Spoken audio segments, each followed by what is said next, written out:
Wir sind gerade auf der Besteigung eines Vulkans. Das brüllt da jetzt raus sozusagen, das klappert. Ich finde, das kann jetzt mal langsam zu Ende gehen.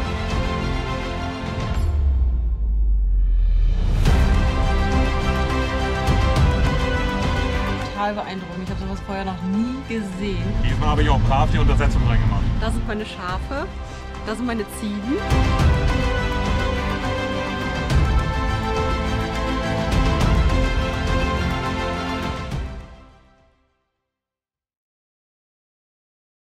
Wir haben es geschafft, wir sind raus aus der Werkstatt. Wir werden uns jetzt auf eine 4-tägige oder 5-tägige Testfahrt machen auf den Daumen der Peloponnes, um das Ganze mal ausgiebig zu testen.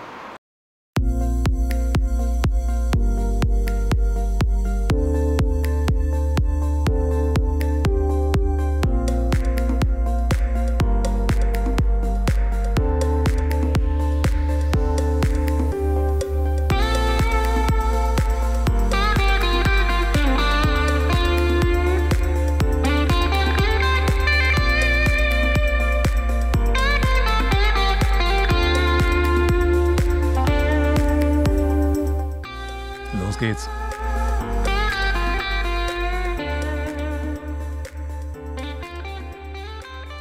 Herzlich willkommen in einem neuen Video von uns. Wir sind auf der Halbinsel Methana und wie ihr schon gesehen habt, sind wir die letzten Tage einmal komplett um die gesamte Insel gefahren. Es hat wirklich eine mega tolle Küstenstraße, die man fahren kann. Die Bäume hängen etwas eng, da muss man schon ganz schön aufpassen mit dem LKW. Aber das lohnt sich auf jeden Fall, einmal ringsherum zu fahren.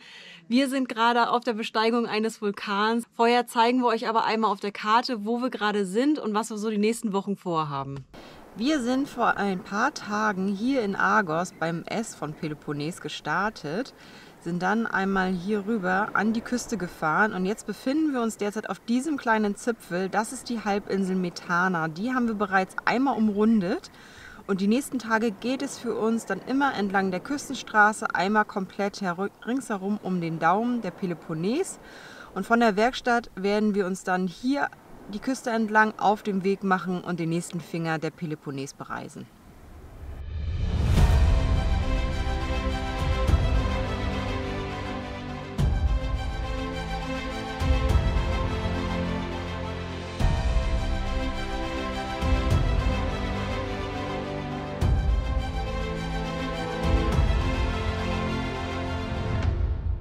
Nee, da kannst du reingehen. Dann gehen wir rein. Oh, heftig.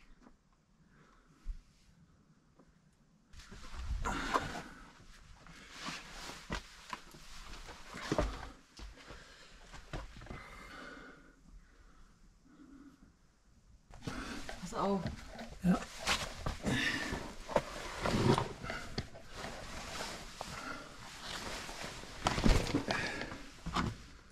Hui.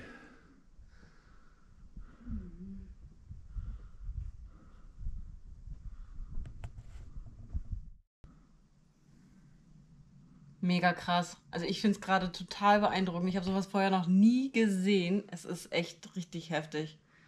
Das sind irgendwie so eine Falte und ich weiß nicht, ob das jetzt... Das ist der Vulkan, Der oder? Vulkan Schlund. Schlund.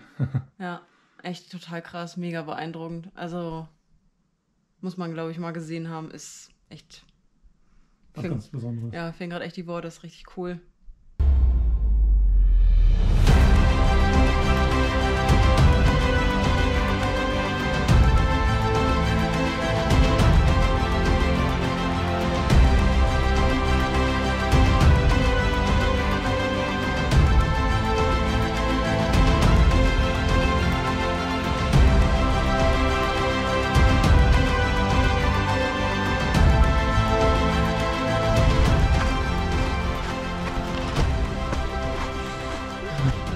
Schnell.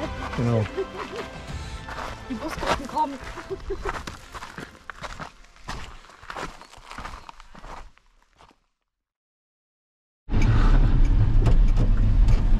Jetzt wird spannend.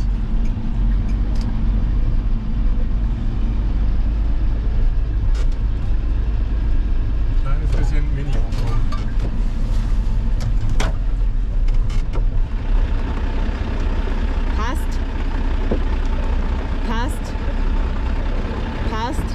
Noch 50 cm, passt. Müssen wir jetzt noch auf den aufpassen. Diesmal habe ich auch brav die Untersetzung reingemacht.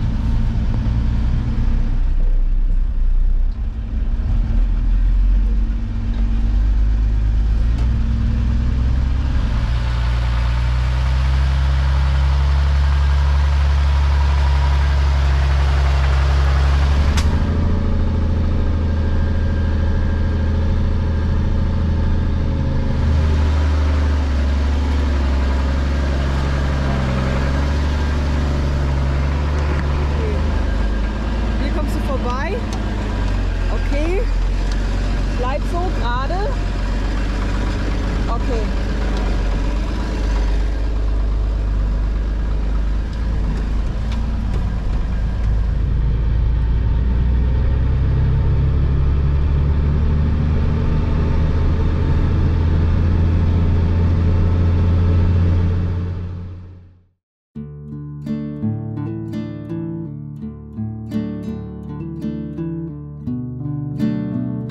Wir sind ja gerade eben so ein paar Tage aus der Werkstatt raus. Wir hängen noch so ein bisschen so zwischen diesen Welten. So richtig los können wir noch nicht, weil wir fahren dann noch mal einmal zurück in die Werkstatt. Weil jetzt testen wir gerade die Einstellung der Einspritzpumpe und naja, so richtig zufrieden bin ich noch nicht. Das ist noch nicht so, dass ich sage, dass der LKW so richtig schön rund läuft. Er blökert noch, also räuchert noch ein bisschen zu sehr für meinen Geschmack. Und von dem Leistungsbild, also im Drehzahlbereich unten, Mitte, oben, das passt, ist auch noch nicht so richtig stimmig. Und naja, also das hält meine Gedanken immer noch so ein bisschen beim LKW fest. Und immer noch kann ich nicht so richtig mich dann auf diese Reise dann einlassen. Und das ist halt, ich weiß nicht, das ist im Moment nicht so Fisch und nicht Fleisch. Das ist echt merkwürdig. Ja, das wollte ich halt einfach nochmal mit euch teilen. Ich denke, das wird, glaube ich, losgehen, wenn wir dann wieder in der Werkstatt gewesen sind und dann wirklich alles rund läuft und wir uns dann mal auf das Wesentliche, und zwar auf das Reisen konzentrieren können. Und natürlich das Aufnehmen dieser tollen Szenen, die wir jetzt hier haben, diese Szenerie, das ist ja so fantastisch. Auch völlig unverhofft. Ne? Also es ist halt so, dass ich jetzt halt immer mal wieder, im Moment können wir noch die Kabine kippen, weil wir ja unser Zeugs nicht mitgenommen haben. Und ja, ich weiß jetzt, was ich an der Einspritzpumpe einstellen kann und wie sich das auswirkt. Und da probiere ich jetzt so ein bisschen das aus, bevor wir dann zurückkommen, dass ich dann auch sagen kann, okay, das und das habe ich ausprobiert, was können wir noch tun. Ja, und hinzu kommt jetzt halt, aufgrund der Arbeiten am Turbo hat sich dann der Auspuff wieder gelöst. Unten ist so ein Stück drin, das ja im Prinzip elastisch sein soll, dass letztendlich die Bewegung vom Motor nicht direkt auf den Auspuffstrang dann übergeht, und das ist irgendwie alles lose, und da kommt jetzt der ganze, da brüllt er jetzt raus sozusagen, das klappert, und ja, so richtig hört sich dann der LKW dadurch auch schrottig an einfach. Ne? So, und das muss ich erstmal beseitigen, damit ich dann wirklich vernünftig hören kann, hört sich der Motor jetzt gesund an, rund an oder nicht. Ich sage, mit der Brille sehe ich total bescheuert aus, aber ich will nicht, dass mir der ganze Dreck in die Augen fällt. Die habe ich nur aus meiner Ausbildung.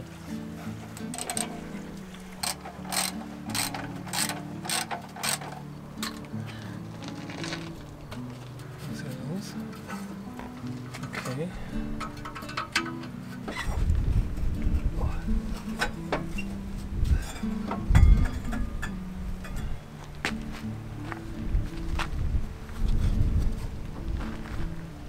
Was stimmt jetzt nicht mit dem?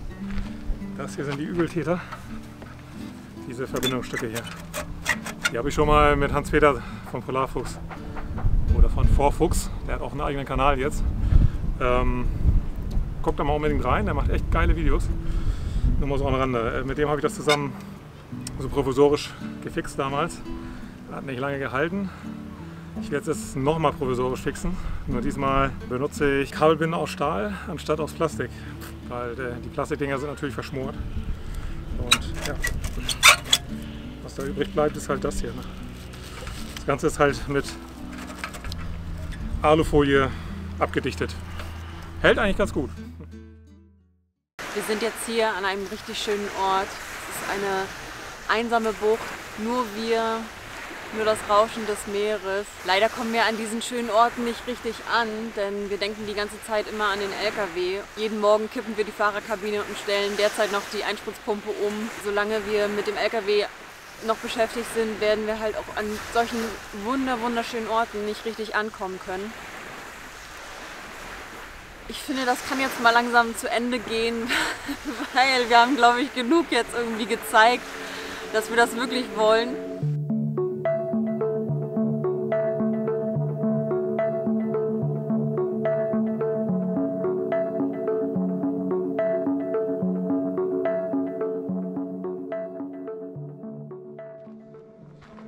Willkommen in meinem neuen Zuhause, in meiner Höhle.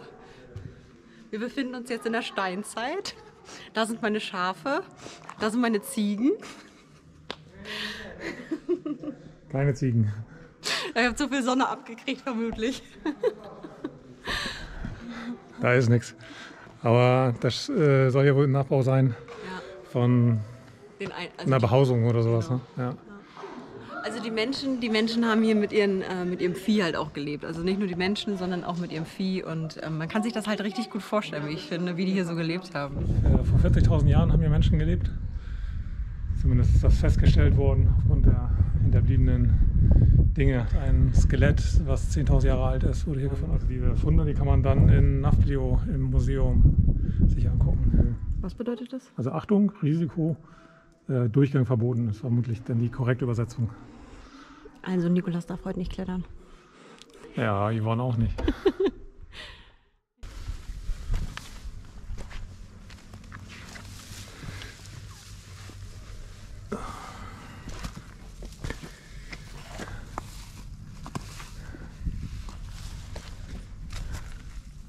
Doch noch ein bisschen klettern. Ja, total cool.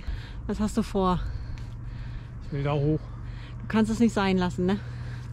Naja, also irgendwie glaube ich, dass man da in den hinteren Teil der Höhle gucken kann. Ah. Okay.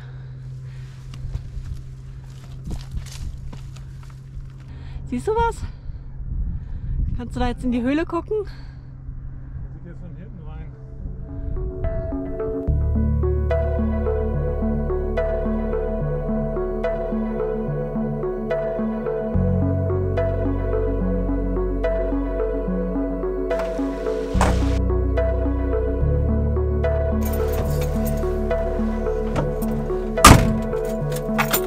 Und weiter geht's.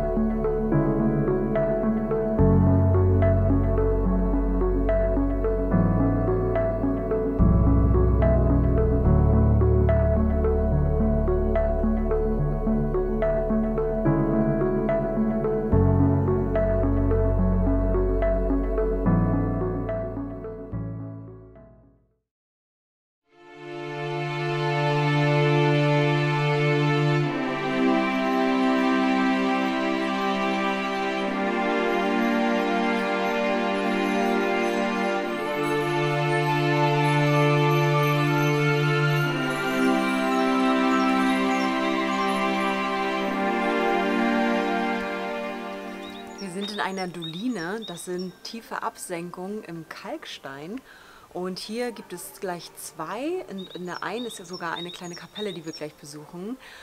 Diese Dolinen, die beiden hier in Griechenland, die gehören zu den weltweit größten, und zwar ihr Durchmesser misst 150 Meter. Naja, irgendwie erinnert mich das so ein bisschen an so einen Krater auf Teneriffa, Gran Canaria war das, glaube ich, wo wir da an so einem riesen Krater standen. Die Wände auch richtig hoch, 100 Meter hoch. Aber es ist hier nochmal anders, weil man sieht halt richtig, dass es hier sich abgesenkt hat, dass alles runtergebröckelt ist und es ist nicht so eine Art Kegel wie beim Vulkan.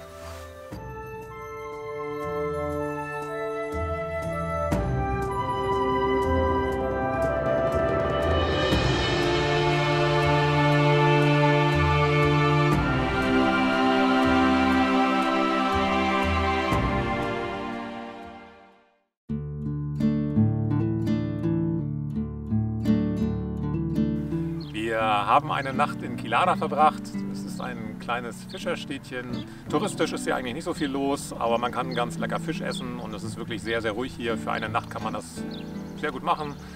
Wir genießen gerade die Szenerie dieses gemütlichen Hafens. Kleine Fischerbötchen sieht man hier.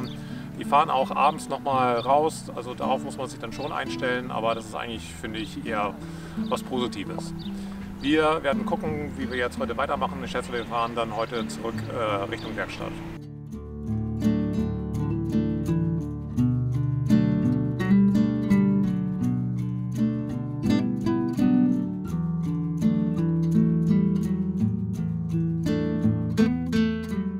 Seit 6 Tagen sind wir jetzt schon unterwegs, seit wir aus der Werkstatt rausgefahren sind. Und ich nehme immer mal wieder Einstellungen an der Pumpe vor. Die Pumpe, die wurde so eingestellt, wie sie laut der Bosch Voreinstellungen eingestellt werden muss. Aber der Motor, der hört sich immer noch etwas rau an, also Klopfen ist da. Und bei Bergfahrten wird er auch relativ heiß. So, und das versuche ich jetzt gerade so ein bisschen herauszufinden. Die Jungs in der Werkstatt haben mir gezeigt, wie man an der Einspritzpumpe das einstellt. Und ich versuche jetzt gerade die Einstellung herauszufinden, mit der wir am besten fahren können.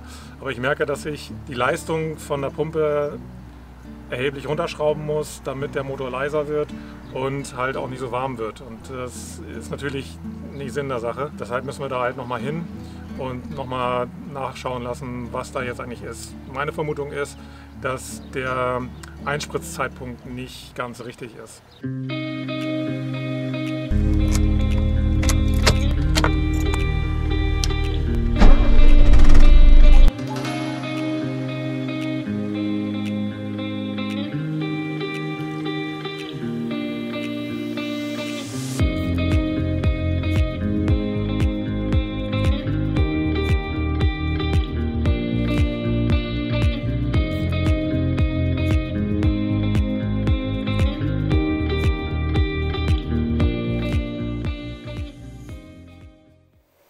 Nach den erholsamen Tagen unseres Roadtrips um den Daumen der Peloponnes sind wir jetzt wieder in der Werkstatt. Wir haben noch 2 Dinge, denen wir da jetzt auf den Grund gehen. Das eine ist, dass er im Kaltstart noch ziemlich stark nagelt, das hat er vorher nicht gemacht. Und er hat noch eine Unwucht in der Motorcharakteristik, denen wollen wir auch noch mal auf den Grund gehen. Ich möchte mich bei euch allen auf jeden Fall bedanken. Ihr habt nach dem letzten Video richtig viel nochmal Tipps gegeben und das hilft uns sehr, das hilft uns wirklich sehr und es macht uns auch viel Spaß, eure Kommentare zu lesen und da auch zu antworten. Und ganz speziell möchte ich mich bei Helmut bedanken. Vielen Dank. Du hast dir echt eine Stunde Zeit genommen, mindestens, am Telefonat. Und das war auch nochmal gut, das alles irgendwie durchzugehen und war richtig genial. Danke. Der Nachteil bei einer heiß gefahrenen Maschine oder warm gefahrenen Maschine ist, dass alles auch verdammt heiß ist. Aufpassen, dass sie mir nicht die Pfoten verbrennen.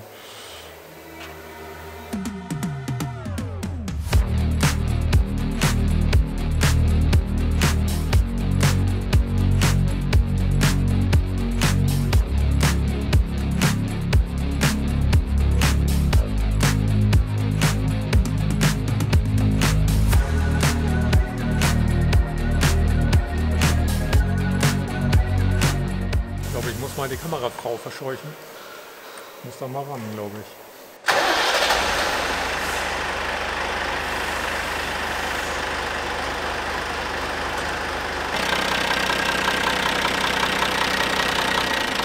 So, was mache ich jetzt hier eigentlich? Um dem Geräusch auf die Spur zu kommen, unter Unwucht, baue ich jetzt einen Teil nach dem anderen ab. Jetzt habe ich jetzt gerade erst den Lüfter abgebaut, habe den Motor gestartet, geguckt, ist immer noch da. Jetzt kommt das nächste Teil. Ich werde jetzt versuchen, nur den Kompressor sozusagen zu lösen. Das heißt, da die Riemen abzunehmen, dann laufen zu lassen. Und so gehe ich einen Schritt nach dem anderen voran. Im Prinzip habe ich das auch damals genauso gemacht, als wir dieses Schreddergeräusch gesucht haben.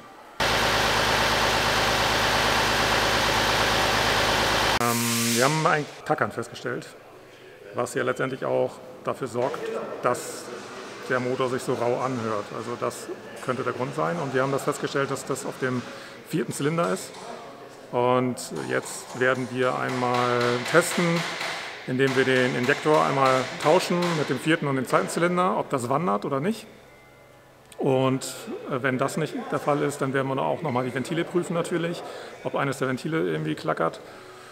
Und ja, wenn das dann nicht der Fall ist, dann werden wir weitersehen müssen. Aber feines Gehör. Die letzten paar Stunden waren noch ein bisschen turbulent. Da haben wir es irgendwie vergessen, die Kamera in die Hand zu nehmen. Ich hoffe, ihr könnt uns das nachsehen. Ich möchte euch aber trotzdem erzählen, was letztendlich dabei rausgekommen ist. Und zwar ist das so, dass die Unwucht tatsächlich von der Riemenscheibe kam. Die war nicht ganz zentriert draufgesetzt. Das haben wir auch relativ schnell gesehen und dann behoben. Das Tackern, von dem ich berichtet habe, das war dadurch zu erklären, dass noch ein Ventil zu viel Spiel hatte. Das haben wir dann auch letztendlich eingestellt. Und ja, die Einspritzpumpe, die war tatsächlich ein bisschen zu scharf vom Timing her eingestellt. Das haben wir etwas, ja, wir haben es neu kalibriert und jetzt hört sich der Motor wirklich rund und warm an und so wie sich das gehört. Und da freuen wir uns dann jetzt auch schon drauf, mit Odin endlich auf Reisen zu gehen, so wie sich das gehört. An dieser Stelle möchten wir auch das Video beenden. Wir hoffen, euch hat das Video gefallen und ja, bitte gebt uns euer Abo. Das ist wirklich sehr wichtig für uns. Das bringt unseren Kanal nach vorne und ist dann auch die Wertschätzung für die Arbeit, die wir in diese Videos investieren. Es geht jetzt auf jeden Fall mit uns weiter auf den Peloponnes. Da könnt ihr euch schon drauf freuen. Wir haben noch 2 weitere Finger zu bereisen. Da gibt es richtig viele spannende Punkte, die wir euch dann auf jeden Fall vorstellen werden. Und ja, ich würde sagen, bleibt dran und es lohnt sich, immer bis zum Ende zu bleiben.